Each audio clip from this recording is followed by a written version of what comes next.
Cyber crime, dark web আর hi tech হ্যাকিংয়ের জটিল জালে বোনা এক রহস্য, যার সাথে মিশে আছে নিখাত কমেডি, পারিবারিক আবেগ আর প্রতিটি মুহূর্তে শ্বাসরুদ্ধকর টানটান উত্তেজনা। প্রযুক্তি না বোঝায় এক অ্যানালগ পুলিশ অফিসার আর এক জিনিয়াস ইথিক্যাল হ্যাকার যখন একসাথে মাঠে নামে, তখন তাদের সাথে মাস্টারমাইন্ড হ্যাকারের বুদ্ধির লড়াই আপনাকে স্ক্রিনের সামনে থেকে এক মুহূর্তের জন্য উঠতে দেবে না। আজ আমরা এক্সপ্লেইন করতে যাচ্ছি রাজকুমার হিরানির comedy drama thriller web series Pritam and Pedro. পুরো ভিডিওটি না টেনে শেষ পর্যন্ত দেখুন, কারণ পুরো গল্প জুড়ে বিভিন্ন মজার টানটান রোমাঞ্চ যা আপনাকে জাস্ট হতভম্ব করে দেবে। আর হ্যাঁ, অ্যাশনস অফ মুভিজে নতুন হয়ে থাকলে এখনই চ্যানেলটি সাবস্ক্রাইব করে বেল আইকনটি অন করে দিন।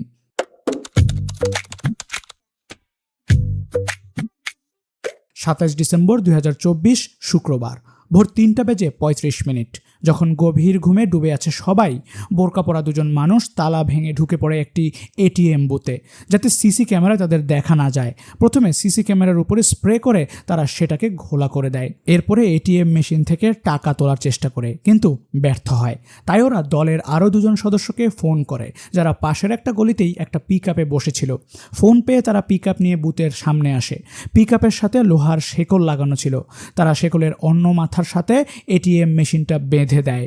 এরপরে পিকআপ জোরে টান দিতেই টাকা সহ মেশিন উপড়ে চলে আসে। তারপর তারা সেটাকে চুরি করে নিয়ে চলে যায়। পাশে একটা ভিক্ষুক ফুটপাতে ঘুমাচ্ছিল। জোরালো আওয়াজে ঘুম ভেঙে এই দৃশ্য দেখে সে বেশ হকচকিয়ে যায়। এরকম ঘটনা ঘটতে পারে এটা তার কল্পনাতেও ছিল না। চুরিটা করেছে তাও আবার বোরকা পরা মেয়েরা। হুশ না উড়ে যাবে কোথায়?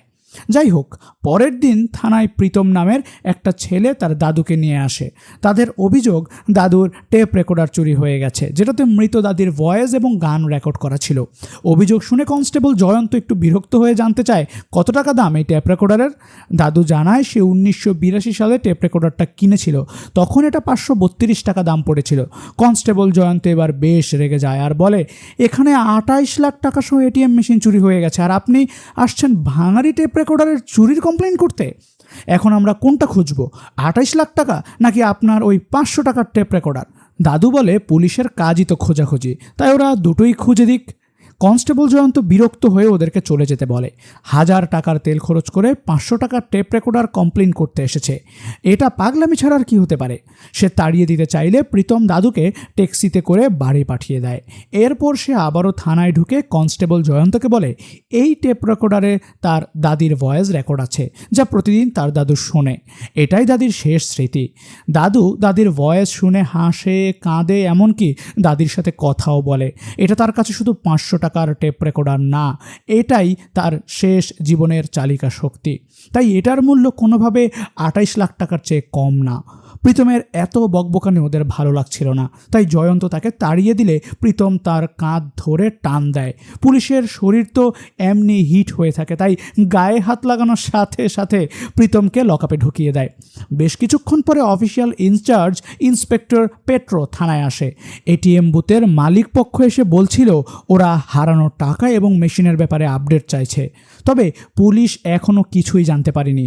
এর মধ্যে আবার ইন্সপেক্টর দেখা মাত্রই প্রীতম ডাকাডাকি শুরু করে। কখনো বলে বাড়িতে দাদু একা, কখনো বলে দাদুর সুগার নেমে যাবে।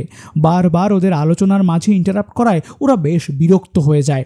প্রীতম বলে সে 15 মিনিটের ভেতর এটিএম মেশিন খুঁজে দিতে পারবে, তার শুধু একটা কম্পিউটার দরকার। এইবার ওর কথা শুনে পেট্রো রেগে যায়, তাই লকআপে গিয়ে ঘাট ধরে তাকে বের করে এনে থানায় কম্পিউটারে বসিয়ে দেয়। প্রীতম জাস্ট জেনে নেয় চুরিটা কোথায় ঘটেছে আর কয়টার সময় ঘটেছে। এরপর সে কয়েকটা মিনিট কিবোর্ড খটখট করে একটা পেপার প্রিন্ট করে বলে, এখানে 4 জনের ডিটেলস আছে, এরাই চুরিটা করেছে। থানায় পেট্রোসহ সবাই একটু অ্যানালগ টাইপের লোক। এরা ডিজিটাল দুনিয়ার কোনো কিছুই তেমন পছন্দ করে না, কোনো রকমের শুধু মোবাইলটা ইউজ করা শিখেছে। তাই প্রীতমের ডিটেকশন তারা বিশ্বাস করতে চায় না। প্রীতম রমেশ নামের একজনের ফটোর দিকে ইঙ্গিত করে বলে, এটিএম মেশিনটা চুরির পরে এই মুহূর্তে রমেশের ওয়েল্ডিং মেশিনের ভেতরে রাখা আছে। আজকে রমেশ দোকানও বন্ধ রেখেছে, তাছাড়া আজকে তার বিয়েও। হয়তো বিয়ের টাকা ম্যানেজ করতেই সে এটিএম মেশিন চুরি করেছে। প্রীতম গুগল ম্যাপ অথবা স্যাটেলাইট ফুটেজ ইউজ করে রমেশের ওয়েল্ডিং শপের ফটো প্রিন্ট করেছিল। প্রীতমের কথার সত্যতা যাচাইয়ের জন্য তারা সাসপেক্টের লোকেশন চলে যায় এবং ওয়েল্ডিং শপটাও পেয়ে যায়। তারা তালা ভেঙে ভেতরে খোঁজাখুঁজি করতেই প্রথমে বোরকা পেয়ে যায়, যা পরে চুরি করা হয়েছে। আরেকটু খুঁজতেই তারা কাপড়ে ঢেকে রাখা এটিএম মেশিনটাও পেয়ে যায়, তবে ভেতরে কোনো টাকা ছিল না, টাকাগুলো আগেই সরিয়ে নেওয়া হয়েছে। প্রীতম বলেছে আজকে রমেশের বিয়ে, তাই ওরা রমেশের বাড়ির সামনে গিয়ে দেখে রমেশ বরযাত্রী নিয়ে বিয়ে করতে যাচ্ছে। পুলিশ দেখেই ওরা যেদিকে পারে দৌড় দেয়, তবে পুলিশ তাদেরকে তাড়া করে ধরে ফেলে। রমেশ একটা মহিলার ওড়না মাথায় দিয়ে ভিড়ের মাঝেই লুকিয়েছিল। পেট্রো তাকেও ধরে ফেলে এবং সবাইকে থানায় এনে লক আপে ঢুকিয়ে দেওয়া হয়। প্রীতমের কাজে পেট্রো বেশ ইমপ্রেসড হয়। সে প্রীতমের প্রশংসা করে জিজ্ঞেস করে সে কিভাবে ওদের ডিটেক্ট করলো। প্রীতম জানায় বাড়িতে তার দাদু আছে, তাকে দ্রুত বাড়ি যেতে হবে। পেট্রো নিজেই জিপে করে প্রীতমকে বাড়িতে নামিয়ে দিতে চায়। যাওয়ার পথে সে আবারও জানতে চায় প্রীতম কিভাবে ওদেরকে শনাক্ত করলো। প্রীতম জানায় এটিএম মেশিন 2-1 মানুষের পক্ষে চুরি করা সম্ভব না, অন্তত 3 থেকে 4 জন এতে জড়িত।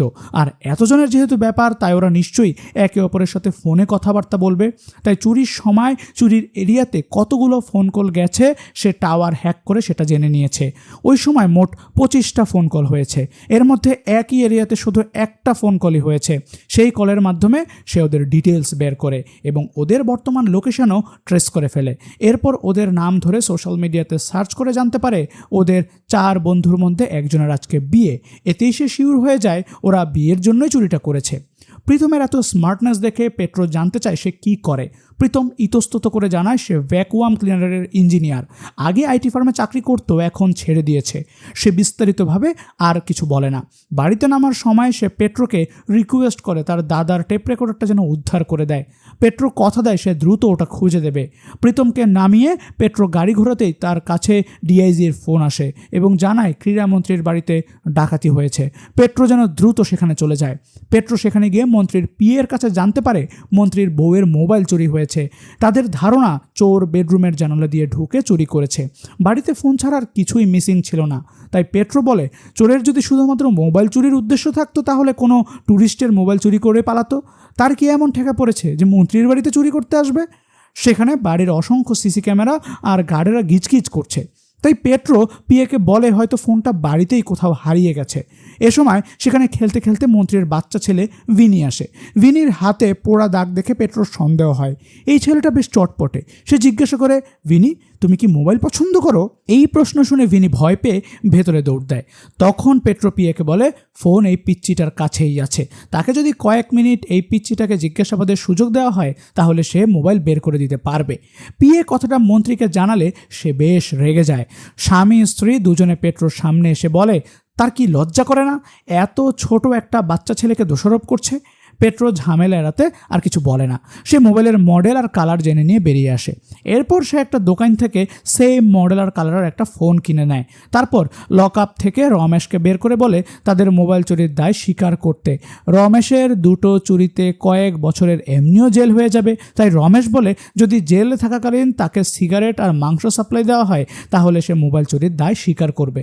তো পেট্রো এবার রমেশকে চোর আর নতুন মোবাইলটাকে চুরি যাওয়া মোবাইল সাজিয়ে নিয়ে যায়। পুরনো মোবাইল ফ্ল্যাশ মারলেই তো নতুনের মতো সেটিং হয়ে যায়। তাই পেট্রো ভেবেছিল মন্ত্রী বা স্ত্রী কিছুই বুঝতে পারবে না, কিন্তু গিয়ে দেখে মন্ত্রী অলরেডি ভিনির ঘর থেকে মোবাইলটা পেয়ে গেছে। পেট্রো চালাকি ধরা পড়ে গেলে মন্ত্রী খুব রেগে যায়, কারণ সে অনেস্টির সাথে ডিউটি করেনি। তাই এই অপরাধে পেট্রোকে সাইবার সেলে ট্রান্সফার করে দেওয়া হয়। সাইবার সেলকে তারা অনেকটা নরকের মতো মনে করতো, কারণ ওরা কম্পিউটারে জানতো না। প্রথম দিন ডিউটিতে গিয়েই পেট্রোর খুব অস্বস্তি লাগছিল। সে কম্পিউটার ওপেন পর্যন্ত করতে পারতো না। এক স্টাফ তাকে পাসওয়ার্ড সহ বলে দেয় কিভাবে কম্পিউটার অন করতে হয়। সে তো কম্পিউটার অন করেই নেই, কিন্তু তারপরে আরেক বিপত্তি বাধে। একজন লোক এসে অভিযোগ জানায় গতকালকে তার রেস্টুরেন্ট সার্ভারে অ্যাটাক হয়েছে এবং সব ফাইল ডিলিট করে দিয়েছে। পেট্রোর তো কোনো টেকনোলজির জ্ঞান ছিল না, তাই সে লোকটার কথাবার্তা বুঝতে পারছিল না। এই জন্য সে পাল্টা জিজ্ঞাসা করে বলে কেউ আহত হয়েছে কিনা, সিসি ক্যামেরায় কাউকে দেখা গেছে কিনা। লোকটা একটু অবাক হয়ে বলে তার সার্ভারের ক্লাউড স্টোরেজে অ্যাটাক হয়েছিল, সশরীরে কাউকে দেখা যাওয়ার কথা না। হ্যাকিং করে তার ফাইলগুলো সব ডিলিট করে দেওয়া হয়েছে। পেট্রো এবার আরও কনফিউজড হয়ে যায়। সে রাগ দেখিয়ে বলে আপনি কি ফাজলামি করছেন? ক্লাউড কি? ক্লাউড মানে তো মেঘ। আপনার ফাইলগুলো মেঘ উড়াউড়ি করছে, এর মানে কি? লোকটা পেট্রোর এই মূর্খতা দেখে খেপে যায় আর পেট্রোকে উল্টাপাল্টা কথা শুনিয়ে দেয়। এতগুলো স্টাফের মধ্যে অপমানিত হয়ে পেট্রোর বেশ খারাপ লাগে। সে ডিআইজির কাছে গিয়ে রিকোয়েস্ট করে তাকে যেন আবারও ক্রাইম ব্রাঞ্চে ট্রান্সফার করে দেওয়া হয়। সে সারা জীবন পিস্তল চালিয়েছে, তাই মাউস তার হাতে শোভা পায় না। ডিআইজি বলে ক্রীড়ামন্ত্রী খুব ক্ষেপে আছে, তার মেজাজ ঠান্ডা না হওয়া পর্যন্ত কিছু করা যাবে না। ডিআইজি তাকে একটা সুযোগ দেয়। পেট্রো যদি 2-3টা কেস সলভ করতে পারে তাহলে ডিআইজি পার্সোনালি মন্ত্রীকে রিকোয়েস্ট করে পেট্রোকে ক্রাইম ব্রাঞ্চে ফিরিয়ে আনার ব্যবস্থা করবে। এটা শুনে পেট্রো একটা আশার আলো দেখতে পায়। সে মনে মনে ভাবে সে নিজের সাইবার ডিপার্টমেন্টে কিছু না বুঝলে কি হবে, প্রয়োজনে সে প্রীতমকে হেল্পে নিবে। সে সোজা প্রীতমের কাছে গিয়ে তার মন ভোলাতে বলে। তার দাদার টেপ রেকর্ডার উদ্ধারের জন্য 3জন কনস্টেবল দিন রাত পরিশ্রম করছে। প্রীতম খুশি হয়ে গেলে পেট্রো তাকে বলে প্রীতম সেদিন তাকে যেভাবে কেস সলভ করে দিয়েছে সেভাবে আরও 3টা কেস সলভ করে দেওয়া লাগবে। প্রীতম এসব ঝামেলায় জড়াতে চাইছিল না, তাই পেট্রো তাকে হুমকি দেয় সে কখনোই তার দাদার টেপ রেকর্ডার খুঁজে দেবে না। এটা শুনে বাধ্য হয়ে প্রীতম রাজি হয়ে যায়। পেট্রো বেশ আনন্দ নিয়ে বাড়ি ফেরে। পাশের রুমে তার স্ত্রীর জন্মদিনের জন্য রুম সাজানো হচ্ছিল। তবে সেই রুমে যাওয়ার আগেই পেট্রোর কাছে একজন নিউজ অ্যাঙ্কারের ফোন আসে এবং জানায় কেউ তাকে মেইল পাঠিয়েছে, আজকে রাত 11:59 আমি আমার স্ত্রী ও তার প্রেমিককে গুলি করে হত্যা করব। ওদেরকে আমি কিছুতেই একসাথে নতুন বছর উদযাপন করতে দেব না। ওদেরকে মারার পরে আমি নিজেও সুইসাইড করব। আমি মরার আগে রিসিপশনে একটা লেটার রেখে যাব, সেটা আপনি আগামীকাল নিউজে পড়ে শোনাবেন। এতে সবাই বুঝতে পারবে আমি খারাপ লোক ছিলাম না। নিউ ইয়ারের মাত্র আর 5 ঘন্টা বাকি আছে, এর ভেতরই লোকটাকে আটকাতে হবে। অথচ সে কিভাবে কি করবে বুঝতে পারছিল না, তাই সে হেল্পের জন্য প্রীতমকে ফোন করে। প্রীতম ঘটনা শুনে প্রথমে আসতে চাইছিল না। তখন পেট্রো জানায় লোকটা শুধু খুনি নয় বরং নিজেও সুইসাইড করবে। সুইসাইডের কথা শুনে প্রীতমের পুরনো ট্রমা জেগে ওঠে এবং সে রাজি হয়ে যায়। এদিকে নিউজ অ্যাঙ্কারকে যে লোকটা মেইল পাঠিয়েছে সে বাড়ি থেকে গান নিয়ে রেডি হয়ে মা ও ছেলের কাছে বিদায় নিয়ে খুনের উদ্দেশ্যে বেরিয়ে পড়ে। অন্যদিকে প্রীতম এসে ল্যাপটপ নিয়ে বসে যায়। সে নিউজ অ্যাঙ্কার অ্যানার মেইলে ট্র্যাকার কোড সহ একটা মেইল পাঠায় আর এই মেইলটা সেই লোকটার মেইলে ফরওয়ার্ড করতে বলে। এতে লোকটা মেইল ওপেন করা মাত্রই ট্র্যাকার কোডের সাহায্যে তারা লোকেশন এবং অন্যান্য ডিটেইলস জেনে যাবে। অ্যানা প্রীতমের কথা মতো মেইলটা ফরওয়ার্ড করে আর লোকটা যাতে সন্দেহ না করে এই জন্য অ্যানা দেখা করতে চেয়ে একটা মেসেজও লিখে পাঠায়।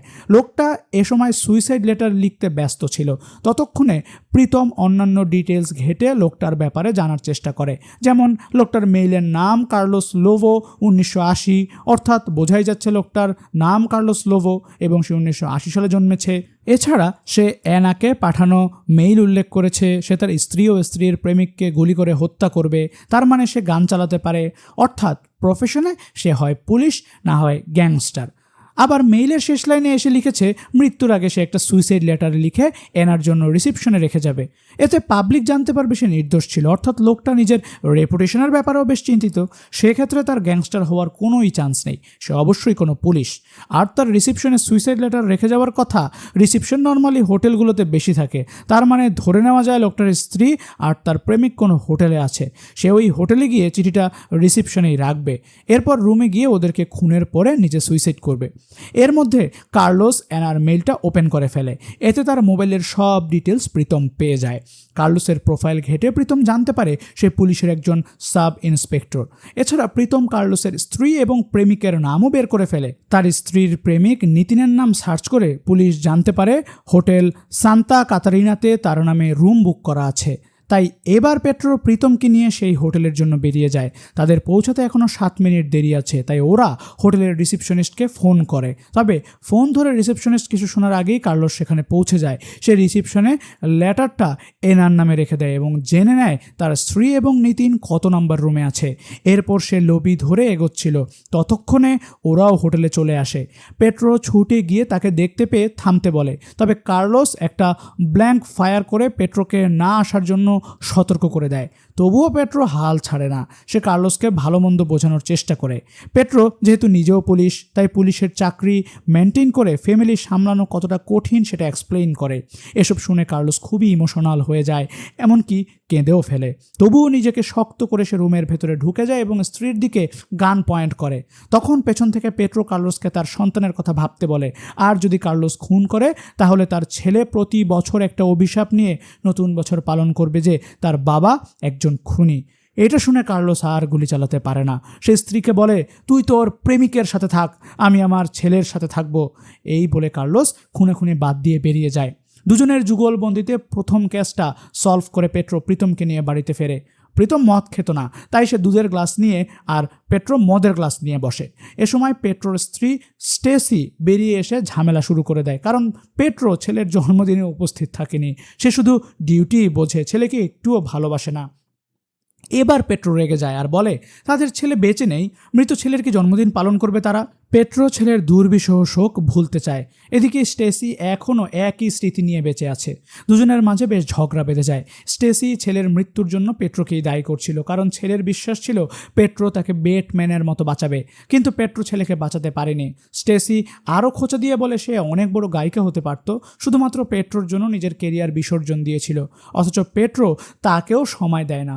ঝগড়ার এক পর্যায়ে স্টেসি রাগ করে বাড়ি থেকে বেরিয়ে যায়। পেট্রো বেশ ফ্রাস্ট্রেটেড হয়ে যায় ঠিকই, তবে ইগোর চক্করে স্ত্রীর সাথে কোনো যোগাযোগ করে না। কয়েকদিন পর পেট্রো প্রীতমকে ডেকে বলে তার দাদুর টেপ রেকর্ডারটা পাওয়া গেছে। প্রীতম থানায় গিয়ে টেপ রেকর্ডার দেখে খুবই খুশি হয়, কিন্তু দুঃখজনকভাবে ভেতরে ক্যাসেটটা ছিল না বলে সে বেশ আপসেট হয়, কারণ তাদের প্রয়োজন ছিল দাদির ভয়েস রেকর্ড করা ক্যাসেটটাই। শুধু ট্যাপ রেকর্ডার দিয়ে আর কি হবে? প্রীতম কনস্টেবলদের নির্দেশ দেয় যেভাবেই হোক ক্যাসেটটা উদ্ধার করতে হবে।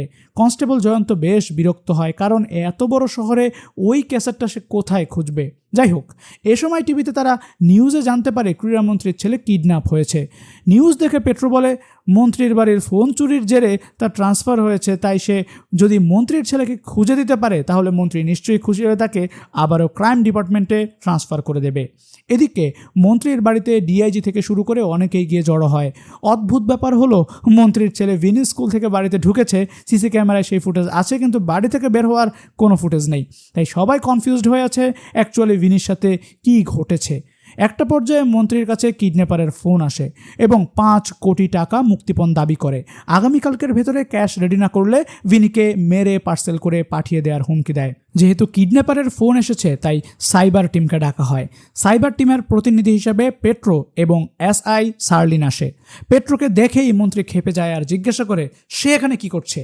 ডিআইজি তাকে ভরসা দিয়ে বলে পেট্রো ভালো অফিসার, সে সব সামলে নেবে। তো পেট্রো ভাব দেখিয়ে শার্লিনকে ট্র্যাকিং অ্যাপটা বের করে কিডন্যাপারের ফোন নম্বরটা সার্চ করতে বলে।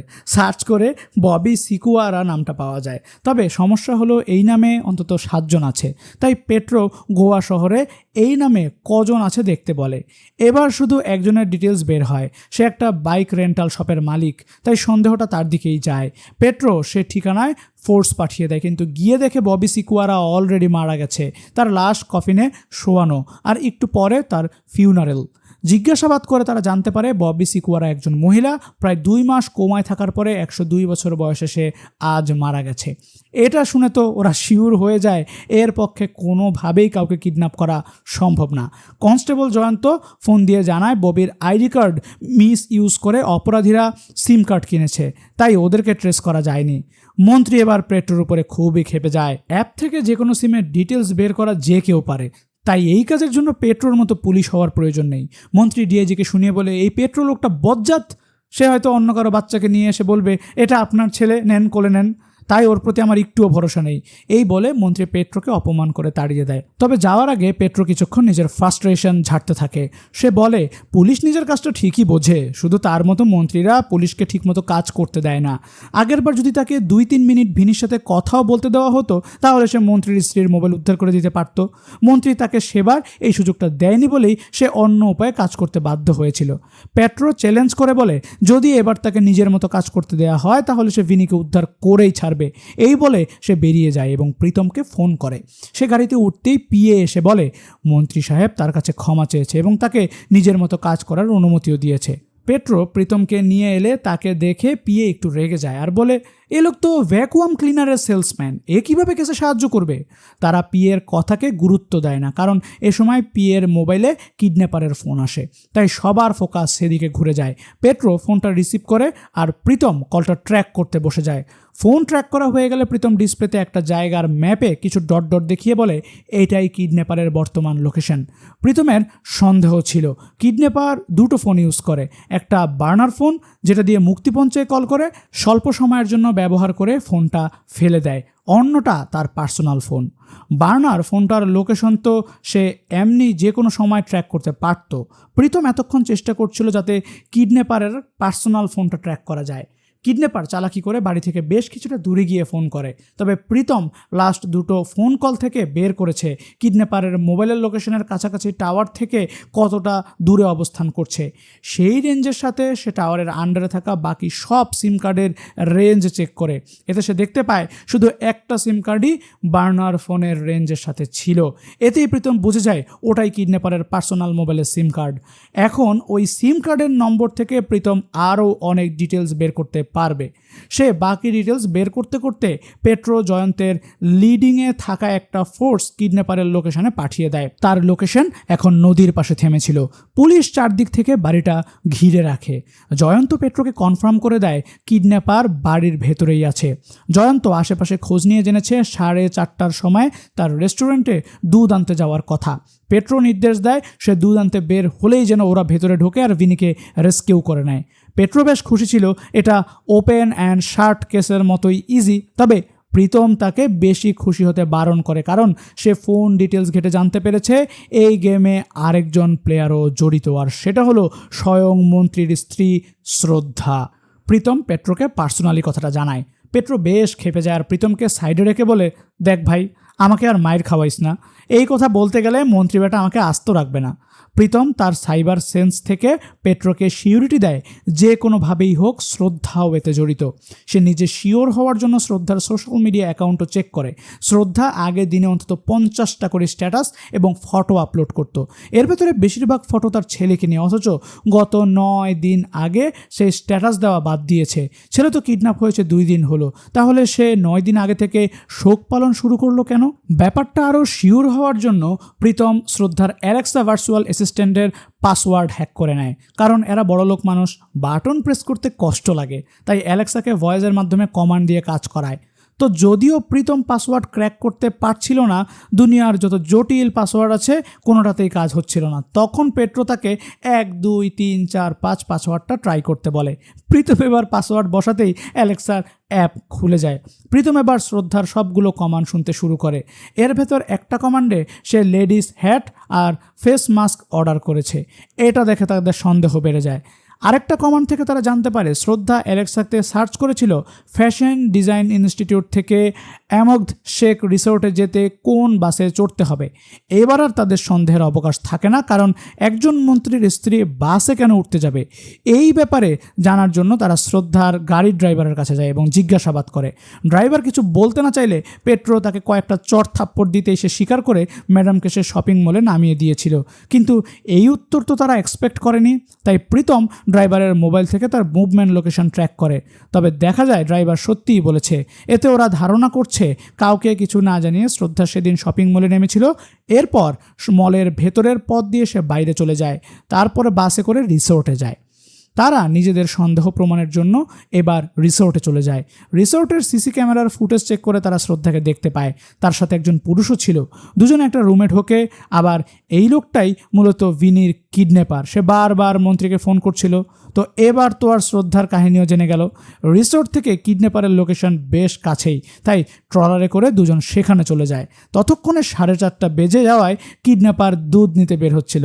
পেট্রো জয়ন্তকে কিডন্যাপারের পিছু নিতে বলে আর নিজে জানালা দিয়ে বাড়ির ভেতরে ঢোকে। কিন্তু বাড়িতে কোথাও ভিনি ছিল না, তার মানে এখানে তাকে রাখা হয়নি। ভিনিকে না পেলেও সে কিছু ফটো পেয়ে যায়, যেগুলোতে মন্ত্রীর বউ শ্রদ্ধাকে লোকটার সাথে অন্তরঙ্গ অবস্থায় দেখা যাচ্ছিল। পেট্রো দ্রুত ফটোগুলোর ছবি মোবাইলে উঠিয়ে নেয়। ততক্ষণে লোকটা চলে এসেছিল, তাই পেট্রো জানালা দিয়ে বাইরে লাফিয়ে পালিয়ে আসে। এরপর পেট্রো শ্রদ্ধার কাছে এসে জিজ্ঞাসা করে সে কেন নিজের ছেলেকে কিডন্যাপ করিয়েছে। শ্রদ্ধা প্রথমে না জানার ভান করলে পেট্রো তাকে ফটোগুলো দেখায়। তখন শ্রদ্ধা স্বীকার করে এই ছেলেটার সাথে তার কলেজের রিলেশন ছিল। এরপরে ছেলেটা জেলে চলে যায় আর শ্রদ্ধা মন্ত্রীকে বিয়ে করে নেয়। জেল থেকে বের হয়ে ছেলেটা তাকে রিসোর্টে যাওয়ার জন্য জোরাজোরি শুরু করে। বাধ্য হয়ে সে রিসোর্টে গেলে ছেলেটা তার কাছে 5 কোটি টাকা চায়। শ্রদ্ধা জানায় তার এত টাকা দেওয়ার সক্ষমতা নেই, কারণ মন্ত্রী হলেও তার স্বামী কোনো অবৈধ ইনকাম করে না। শ্রদ্ধা টাকা দিতে না চাওয়ায় সে ভিনিকে কিডন্যাপের নাটক করবে বলে জানায়। এতে 5 কোটি টাকা হাতিয়ে নিয়ে সে ভিনিকে ছেড়ে দেবে। শ্রদ্ধা এই পাগলামি মানতে না চাইলে সে এই ফটোগুলো দেখিয়ে শ্রদ্ধাকে ব্ল্যাকমেইল শুরু করে। শ্রদ্ধা ভয় পাচ্ছিল যদি ফটোগুলো লিক হয়ে যায় তাহলে অপোজিশন দল এটাকে ইস্যু বানিয়ে মন্ত্রীর কেরিয়ার শেষ করে দেবে। তাই সে সব জেনেও বাধ্য হয়ে চুপ করে আছে। তাছাড়া ছেলেটা তাকে আরেকটা কথাও বলেছিল, তাকে কোনো জিনিয়াস হ্যাকার হেল্প করছে, সে সাইবার সেক্টরটা সামনে নেবে যাতে ও ধরা না পড়ে। পেট্রো জানতে চায় শ্রদ্ধা সে জিনিয়াস হ্যাকারের ব্যাপারে জানে কিনা, যদিও সেই হ্যাকারের নাম হলো মার্টিন। মার্টিন এ সময় একটা হোটেলে বসেছিল আর তানেজা নামের এক বিজনেসম্যানের জন্য অপেক্ষা করছিল। মার্টিন ল্যাপটপে তানেজার ইউজার নেম ইনপুট করে ফরগট পাসওয়ার্ডে কার্সর রেখে বসেছিল।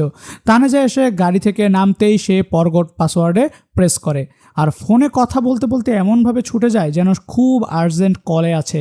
তানেজার সামনে গিয়ে সে ড্রামা করে তার ফোনের ব্যাটারি শেষ। সে তানেজাকে রিকোয়েস্ট করে বলে, আমার বাবা হার্ট অ্যাটাক করেছে, জরুরি ডাক্তার ডাকতে হবে, আমার মোবাইলের ব্যাটারি ডেড, আপনার ফোনটা দয়া করে দেয়া যাবে? বিপদগ্রস্ত দেখে তানেজা মার্টিনকে মোবাইলটা দিয়ে দিতেই মার্টিন মোবাইল থেকে ওটিপি কোডটা দেখে নেয়। তানেজা চলে যাওয়ার পরে সে ওটিপি বসিয়ে পাসওয়ার্ড চেঞ্জ করে নেয়। যদিও মার্টিনকে মেইল আইডি হ্যাকের কাজটা অন্য কেউ দিয়েছিল। মার্টিন তাকে পারিশ্রমিকের টাকা পাঠিয়ে দিতে বলে, এরপর সে তানেজার পাসওয়ার্ড দিয়ে দেবে। তো মার্টিন এমনই জিনিয়াস হ্যাকার। যাই হোক, মার্টিন এরপরে একটা ক্যাফেতে গিয়ে বসে এবং শ্রদ্ধার এক্সকে ফোন করে বলে পুলিশ তাকে শনাক্ত করে ফেলেছে। তার ফোন ট্যাপ করে গতকাল থেকে পুলিশ তার বাড়ি ঘিরে রেখেছে। মার্টিনের হাবভাবে মনে হচ্ছিল সে ইচ্ছে করে সিকিউরিটি লুজ করে রেখেছিল যাতে ছেলেটা ধরা পড়ে। মার্টিন তাকে ক্লিয়ারভাবে টাইম সহ জানিয়ে দেয় গতকাল কয়টার সময় পেট্রো তার বাড়িতে ঢুকেছিল, কনস্টেবল জয়ন্ত কতক্ষণ এবং কত দূর তাকে ফলো করেছিল। কথা শেষ করতেই মার্টিন দেখে তার পেছন থেকে কনস্টেবল জয়ন্ত উঠে আসছে। মার্টিন তো ভয়ে জড়সড় হয়ে গিয়েছিল যে সেও ধরা পড়ল কিনা। তবে জয়ন্ত সোজা রিসিপশনে চলে যায়। সে মূলত একটা পার্সেল নিতে এসেছিল। পার্সেল নেওয়ার সময় সে রিসিপশনের পেছনের ডিসপ্লে সেকশনে একটা ক্যাসেট দেখতে পায়, সেটা নিয়ে নেয়। সে ধারণা করে এটাই সেই প্রীতমের দাদুর ট্যাপ রেকর্ডারের ক্যাসেটটা। সে পেট্রোকে ফোন করে জানালে পেট্রো প্রীতমকে নিয়ে ক্যাফেতে চলে আসে। ক্যাসেট দেখে প্রীতম আনন্দে লাফিয়ে ওঠে। জয়ন্ত সবাইকে ঘোষণা দিয়ে বলে এটা প্রীতমের দাদির ভয়েসের রেকর্ড করা গান। এটা বলে সে ক্যাসেটটা প্লে করে, কিন্তু দেখা যায় আধুনিক কোনো গান বাজছে, অর্থাৎ এটা প্রীতমের দাদির রেকর্ড করা গান নয়। প্রীতম এবার প্রচণ্ড হতাশ হয়ে যায়। মার্টিন অবশ্য ততক্ষণে সেখান থেকে সরে পড়ছিল, তাই ওর সাথে কেউই মুখোমুখি হয় না। ফিরে এসে ওরা আবারও ভিনির মিসিং কেসে মনোযোগ দেয়। প্রীতম বাড়ির ওয়াইফাই ইউজের হিস্ট্রি চেক করে দেখে সবথেকে বেশি ওয়াইফাই ইউজ করা হয়েছে ভিনির রুমে। এছাড়া তারা বাড়ির এক চাকরের কাছে জানতে পারে ভিনি মোবাইলে কোনো টিকটিকি গেম খেলতো। মোবাইল নিয়ে বাড়ির সব আনাচে কানাচে ঘুরে বেড়াতো আর মোবাইলের ডিসপ্লেতে টিকটিকি মারতো। তো প্রীতম আর পেট্রো ভেতরে এসে মন্ত্রী আর তার স্ত্রীকে জিজ্ঞাসা করে ভিনি ক্লাসরুমে ঘুমায়, ভিনির স্কুল থেকে কখনো কি অভিযোগ এসেছে? কারণ ভিনি রাত জেগে গেম খেলতো, তাই স্কুলে তার ঘুমিয়ে যাওয়াটা স্বাভাবিক। ওরা বুঝতে পারছিল না গেম খেলা বা স্কুলে ঘুমিয়ে যাওয়ার সাথে এই কেসের কী কানেকশন। প্রীতম বুঝিয়ে বলে তিনি সম্ভবত কোনো সাইবার ক্রিমিনালের দ্বারা কিডন্যাপ হয়েছে। সেই সাইবার ক্রিমিনাল টিকটিকি গেমের মাধ্যমে ভিনিকে দিয়ে এই বাড়ির সব আনাচে কানাচে ছুটিয়ে বের করে, আর এভাবেই সে বাড়ির পুরো লেআউটের অ্যাক্সেস নিয়ে নিয়েছে। সম্ভবত কিডন্যাপারের কাছে বাড়ির সব ক্যামেরার অ্যাক্সেস আছে, তাই সে ভিনিকে ক্যামেরায় ধরা না পড়ে বাইরে বের হওয়ার পথ দেখিয়ে দিয়েছে।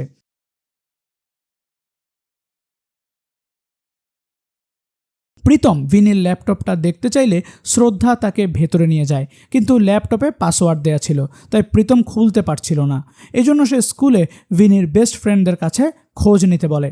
পেট্রো লিস্টটা শর্ট করে দিতে বলে। ক্লাসে যে বাচ্চাটা ভিনির সাথে ঘুমিয়ে যেত সে হয়তো ভিনির ল্যাপটপের পাসওয়ার্ড জানবে, কারণ সেও ভিনির সাথে রাত জেগে গেম খেলতো।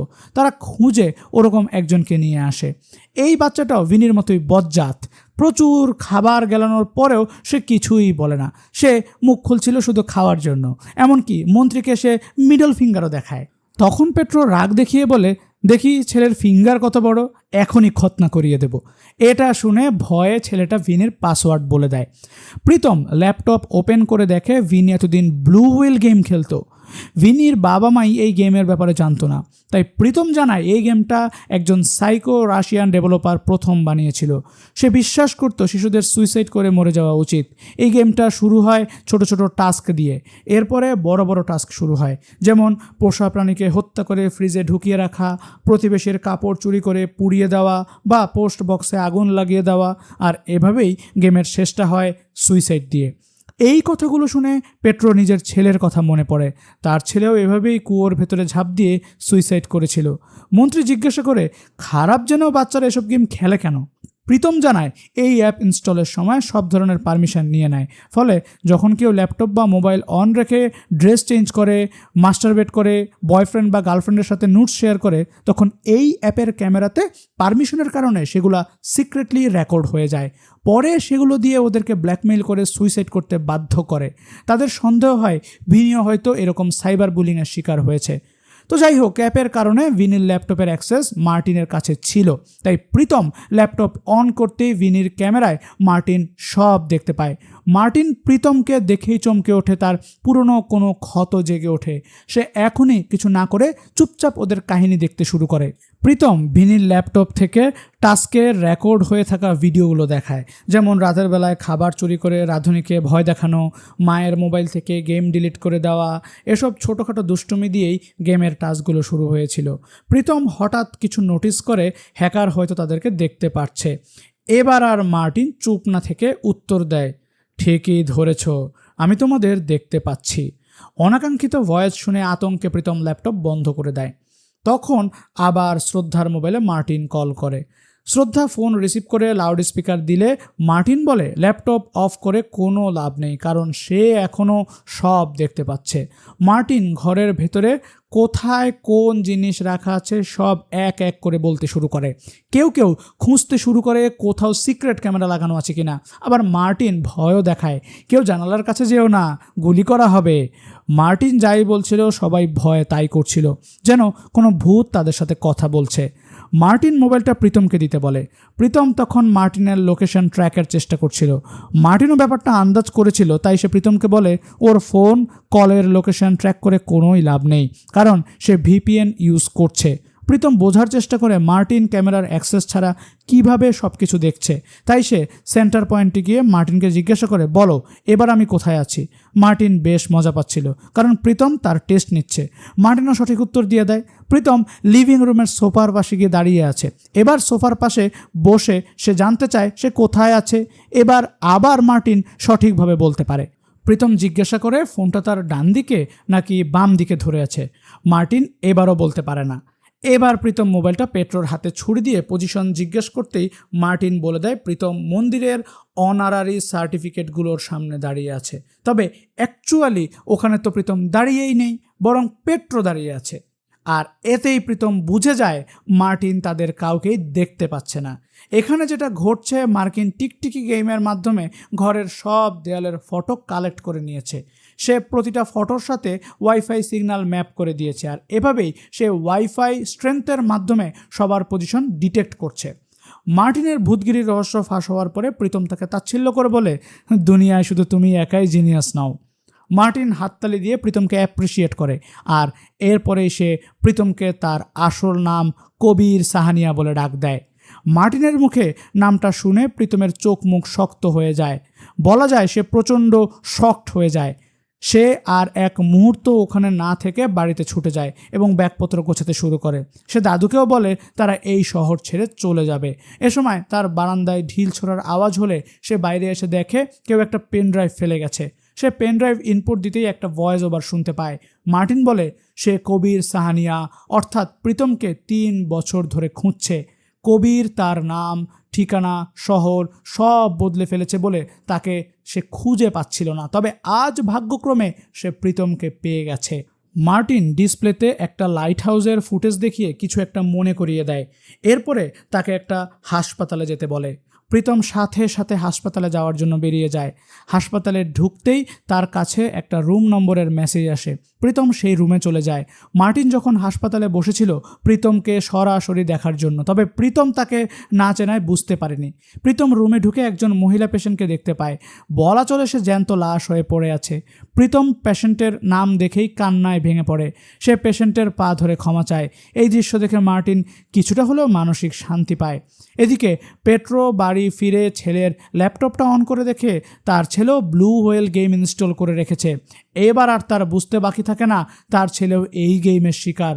অফিসে ফিরে সে প্রীতমের কবির সাহানিয়া নামের ব্যাপারেও খোঁজ নেয়, কিন্তু তেমন কিছু জানা যায় না।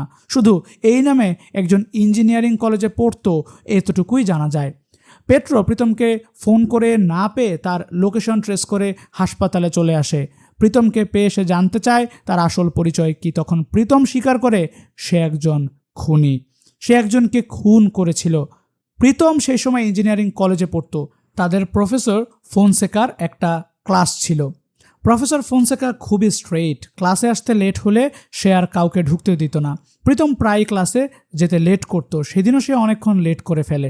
প্রফেসর ফোনসেকা ক্লাসে ঢুকতে দেবে না জানালে প্রীতম অজুহাত দেয় সে হাসপাতালে গিয়েছিল। প্রফেসর জানতে চায় হাসপাতালটা কত দূর। প্রীতম জানায় এখান থেকে 1 কিলোমিটার দূরে। তখন প্রফেসর ক্যালকুলেশন করে দেখে যাওয়া আসা 2 কিলোমিটার হলে প্রীতম যদি হেঁটে যাওয়া আসা করে তাহলে তাকে 2448 স্টেপ হাঁটা লাগবে। তো প্রফেসর এবার প্রীতমের মোবাইলটা চেয়ে নেয় এবং হেলথ চেক আপ করে দেখে প্রীতম প্রায় 207 স্টেপ হেঁটেছে, অর্থাৎ সে হোস্টেল থেকে জাস্ট এই ক্লাসরুম পর্যন্ত এসেছে। মিথ্যা ধরা পড়ে যাওয়ায় প্রফেসর ফোনসেকা তাকে অপমান করে ক্লাস থেকে বেরিয়ে যেতে বলে। প্রীতম রাগের মাথায় ফোনসেকাকে মিডল ফিঙ্গার দেখিয়ে বেরিয়ে যায়। এরপর থেকে প্রীতমের একটাই লক্ষ্য হয়ে দাঁড়ায়, যেভাবেই হোক ফোনসেকাকে অপমানের শিকার হতে হবে। সে অনেক চেষ্টার পরে ফোনসেকার ইনবক্স হ্যাক করে ফেলে আর সেখানে তার কিছু পরকীয়ার অন্তরঙ্গ ফটো পেয়ে যায়। প্রীতম একটা ফেক মেইল অ্যাকাউন্ট খুলে ফটোগুলো ফোনসেকার স্ত্রীসহ কলেজের সবাইকে সেন্ড করে দেয়। পরের দিন ফোনসেকা কলেজে গেলে দারোয়ান থেকে শুরু করে সবাই তাকে দেখে হাসতে থাকে। ফোনসেকা কারণ বুঝতে না পেরে বিস্ময় নিয়ে ক্লাসরুমে ঢুকতেই নির্বাক হয়ে যায়। তার অন্তরঙ্গ ফটো হোয়াইট বোর্ডে ডিসপ্লে করে রাখা হয়েছিল এবং পুরো ক্লাস তাকে নিয়ে হাসাহাসি করছিল। ফোনসেকা এবার লজ্জায় মাথা হেঁট করে বাড়ি ফিরে আসে। বাড়ি ফিরে দেখে তার স্ত্রী ঘেন্নায় অন্যদিকে মুখ ঘুরিয়ে আছে। লজ্জায় অপমানে ফোনসেকার বেঁচে থাকার ইচ্ছা শেষ হয়ে যায়, তাই সে লাইট হাউস থেকে ঝাঁপ দিয়ে সুইসাইড করে। প্রীতম এই ঘটনার পরে নাম, আইডেন্টিটি, শহর সব চেঞ্জ করে ফেলেছে, কিন্তু এই ট্রমা কাটিয়ে উঠতে পারেনি। পেট্রো তাকে মোটিভেশন দিয়ে বোঝায় সে সময় তার বয়স কম ছিল, তাই সে না বুঝেই ভুল করে ফেলেছে। এই জন্য পেট্রো তাকে আপসেট হতে বারণ করে। এরপরে জানতে চায় ফোনসেকার ফ্যামিলির কেউ কি তাকে প্রীতমের উপরে প্রতিশোধ নিতে চায়। প্রীতম জানায় সে হাসপাতালে যে মহিলাকে দেখেছে সে ফোনসেকার স্ত্রী, সে তার ফ্যামিলির কাউকে চিনে না। প্রীতম এবার ফোনসেকার ফ্যামিলি ডিটেল সার্চ করে জানতে পারে তার মার্টিন নামে একজন ছেলে ছিল, সে ইউএসএ থাকতো। এবার ওরা ক্লিয়ার হয়ে যায় মার্টিন প্রীতমের পেছনে লেগেছে।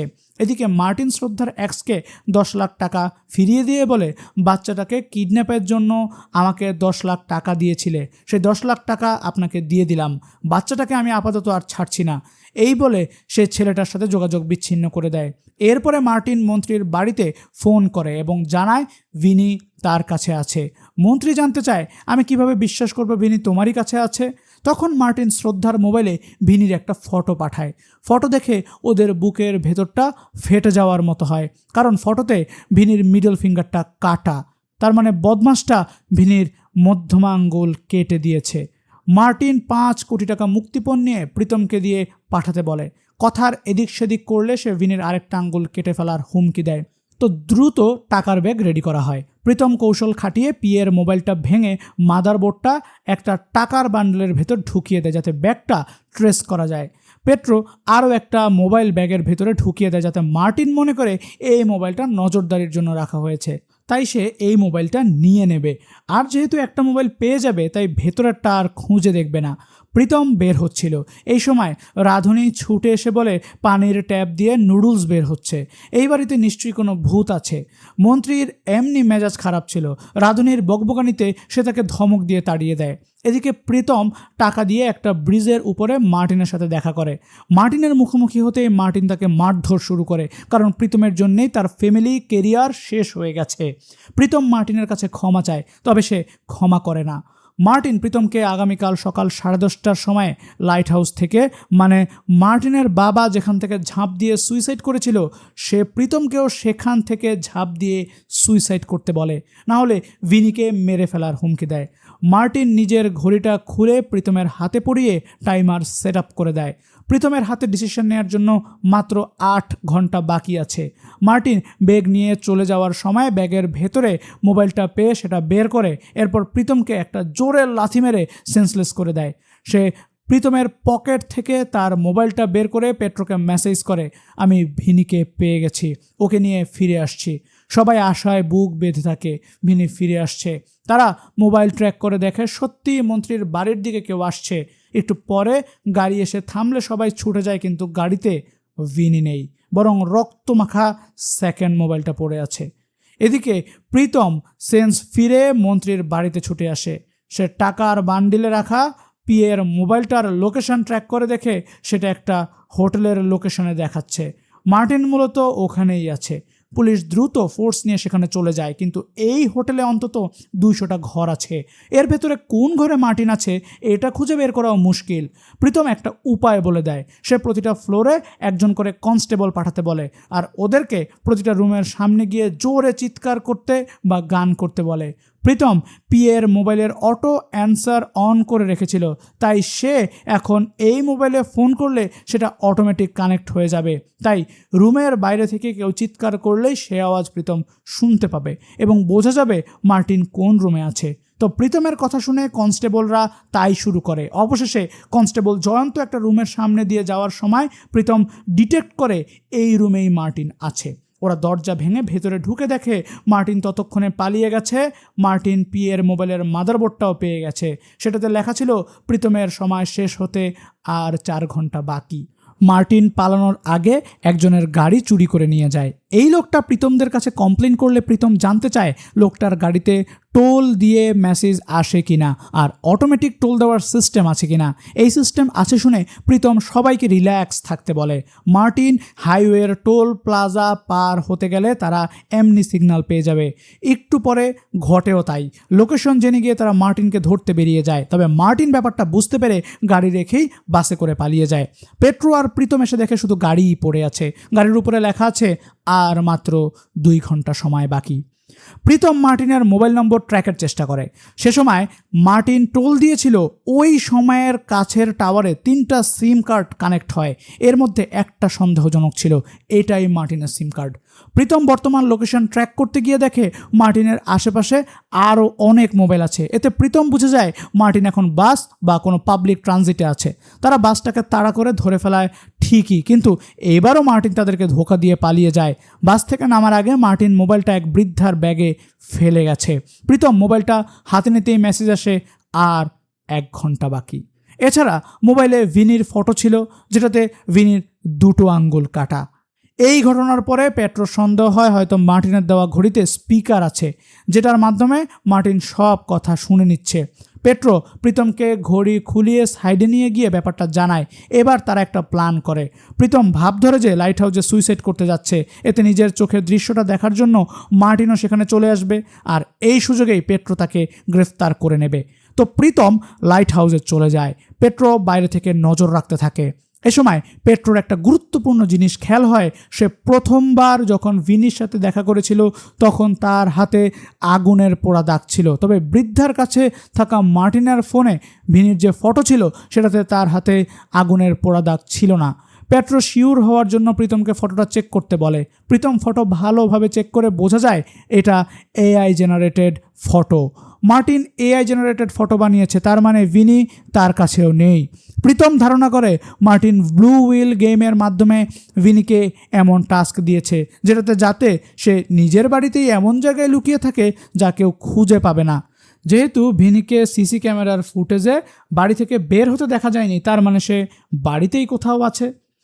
তারা ভিনির গেমের টাস্কগুলোকে অ্যানালাইসিস করে দেখে ভিনি বাড়ি থেকে এমন সব ইকুইপমেন্ট সরিয়েছে যেমন অক্সিজেন, খাবার, পোর্টেবল টয়লেট, যেগুলো সারভাইভ করতে কাজে লাগে আর কি। এছাড়া রাঁধুনি বলেছিল পানির টেপ থেকে নুডলস বের হচ্ছে, তাই ওরা অলমোস্ট শিওর হয়ে যায় ভিনি বাড়ির পানির ট্যাঙ্কে লুকিয়ে আছে। ফোনে কথা বলতে বলতে প্রীতম লাইট হাউসে উঠে দেখে সেখানে আগে থেকেই মার্টিন বসে আছে। সে প্রীতমকে ঝাঁপ দিতে বললে প্রীতম ঝাঁপ দিতে চায় না। এছাড়া সে এটাও বলে ভিনি পানির ট্যাঙ্কে লুকিয়ে আছে। এবার মার্টিন বেশ হকচকিয়ে যায় এবং প্রীতমকে জোর করে ফেলে দেওয়ার চেষ্টা করে। এতে দুজনের ভেতরে মারামারি শুরু হয়ে যায়। এদিকে পেট্রো কনস্টেবল দাত্তাত্রেয়কে ফোন দিয়ে পানির ট্যাঙ্ক চেক করতে বলে। সে ট্যাঙ্কি চেক করে সত্যি সত্যি ভেতরে ভিনিকে পেয়ে যায়। ভিনি ভেতরে বসে বেশ মজাই পাচ্ছিল। যাই হোক, এদিকে প্রীতম আর মার্টিনকে মারামারি করতে দেখা গেলে পেট্রো লাইট হাউসে ছুটে যায় এবং মার্টিনকে গান পয়েন্টে নেয়। তবে প্রীতম মার্টিনকে বাঁচাতে চেয়ে বলে এই ছেলেটা মার্টিন না, এ অন্য কেউ। পেট্রো বুঝতে পারে প্রীতম মিথ্যা বলছে, এই ছেলেটাই মার্টিন। তবে প্রীতম যখন তাকে সেভ করতে চাইছে তাই এর পেছনে নিশ্চয়ই কোনো কারণ আছে। তাই পেট্রো তাকে চলে যাওয়ার সুযোগ দেয়। মার্টিনও প্রীতমের কাজে বেশ অবাক হয়। ফেরার পথে পেট্রো প্রীতমকে জিজ্ঞাসা করে সে মার্টিনকে যেতে দিল কেন। প্রীতম জানায় 3 বছর আগে মার্টিন ভালো ছেলে ছিল, আজ তার ক্রিমিনাল হওয়ার পেছনে শুধুমাত্র প্রীতমই দায়ী। তাই সে মার্টিনকে ভালো হওয়ার একটা সুযোগ দিয়েছে। তো যাওয়ার পথে তারা একটা জায়গায় থামে। স্মৃতি হিসেবে প্রীতম পেট্রোকে একটা গান গাইতে বলে। পেট্রো গান গাইলে প্রীতম সেটা রেকর্ড করে আর পেট্রোকে না জানিয়ে সেটা পেট্রোর স্ত্রীর কাছে পাঠিয়ে দেয়, যাতে দুজনের মান অভিমান ভেঙে যায়। এরপরে তারা আনন্দের সাথে মন্ত্রীর বাড়িতে ফিরে আসে। তারা ভেবেছিল ছেলেকে খুঁজে দেওয়ার আনন্দে মন্ত্রী পেট্রোকে আবারও ক্রাইম ডিপার্টমেন্টে ট্রান্সফার করে দেবে, কিন্তু এসে দেখে কনস্টেবল দাত্তাত্রেয় একাই সব ক্রেডিট নিয়ে নিয়েছে। তাকে নিয়ে সবাই জয়ধ্বনি করছে। সবাই ধরে নেয় দাত্তাত্রেয় ভিনিকে খুঁজে বের করেছে। প্রীতম আর পেট্রো আপসেট হয়ে বেরিয়ে আসে। এ সময় তাদের কাছে শ্রদ্ধা ফোন করে। তার এক্স ফোন দিয়েছিল, সে তাদের অন্তরঙ্গ ফটো টিভিতে পাবলিশ করে দেওয়ার হুমকি দিচ্ছে। এই বিপদ থেকে উদ্ধারের জন্য প্রীতম একটা প্ল্যান খাটায়। সে পেট্রোর নিউজ অ্যাঙ্কার বন্ধু অ্যানাকে দিয়ে একটা নিউজ করায়। সে নিউজে দেখা যায় শ্রদ্ধা ধীরেন্দ্র সেবাগের সাথে মালদ্বীপে অন্তরঙ্গ সময় কাটাচ্ছে। যদিও ফটোটা আসল ফটো থেকে এডিট করে সেবাগের চেহারা বসিয়ে দেওয়া হয়েছিল। নিউজে সেবাগের সাক্ষাৎকার নিলে প্রমাণ হয় এটা ফেক। এরপরে আবার আরেকটা ফটো দেখানো হয়, সেটাতে আবার সেবাগের জায়গায় শ্রদ্ধার সাথে সঞ্জয় দত্তকে দেখা যায়। এবারও প্রমাণ করে দেওয়া হয় এটা ফেক ফটো। তারপরে আসল ফটোটাও দেখানো হয়। যেহেতু আগের দুটো এডিটেড ছিল তাই এবার আসল ফটোটাও মানুষ এডিটেড বলেই ধরে নেয়। আর এভাবেই বেয়াদবটার প্ল্যান নষ্ট করে দেওয়া হয়। এরপরে পেট্রো তাকে গ্রেপ্তার করে পুলিশের হাতে তুলে দেয়। পেট্রো বাড়ির কাছাকাছি আসতেই স্টেসি তাকে ফোন করে। প্রীতম তাকে ফোনটা ধরতে বলে। দুজনে কথা বললে মান অভিমান ঠিক হয়ে যায়। প্রীতম পেট্রোকে দিয়ে যে গানটা গাইয়েছিলেন এই গানটা প্রীতমের দাদি গাইতো। তো স্টেসিও ফোনে গানটা রেকর্ড করে পেট্রোর কাছে পাঠায়। স্টেসির গানের গলা একদম প্রীতমের দাদির মতোই, তাই সে রেকর্ডের গানটা দাদুকে দিয়ে শোনালে দাদু দুজনের কণ্ঠের পার্থক্যই ধরতে পারে না। অবশেষে দাদুর মুখে হাসি ফুটে ওঠে। এদিকে মার্টিন বাবার সমাধিতে ফুল দিতে যায়। তার মনটা বেশ হালকা লাগছে। সে শ্রদ্ধাকে ফোন করে ক্ষমা চায় এবং জানায় সে ওদের টাকা ফিরিয়ে দিচ্ছে। একটু পরে একটা গাড়িতে করে টাকাগুলো পৌঁছে যাবে। সে কথাটা প্রীতমকে জানিয়ে দিতে বলে। তো অবশেষে সবাই স্বাভাবিক জীবনে ফিরে আসে। শুধু পেট্রো আর প্রীতম প্ল্যান করতে থাকে কিভাবে পেট্রোকে সাইবার সেল থেকে ক্রাইম ডিপার্টমেন্টে ট্রান্সফার করা যায়। আর এভাবেই গল্পটা এখানেই শেষ হয়ে যায়। ওয়েব সিরিজটি কেমন লাগলো কমেন্ট করে জানান। ভালো লাগলে অবশ্যই একটি লাইক দিন, বন্ধুদের সাথে শেয়ার করুন। দেখা হবে পরবর্তী কোনো টান এক্সপ্লেনেশনে। ততক্ষণ পর্যন্ত ভালো থাকুন, সুস্থ থাকুন। আল্লাহ হাফেজ।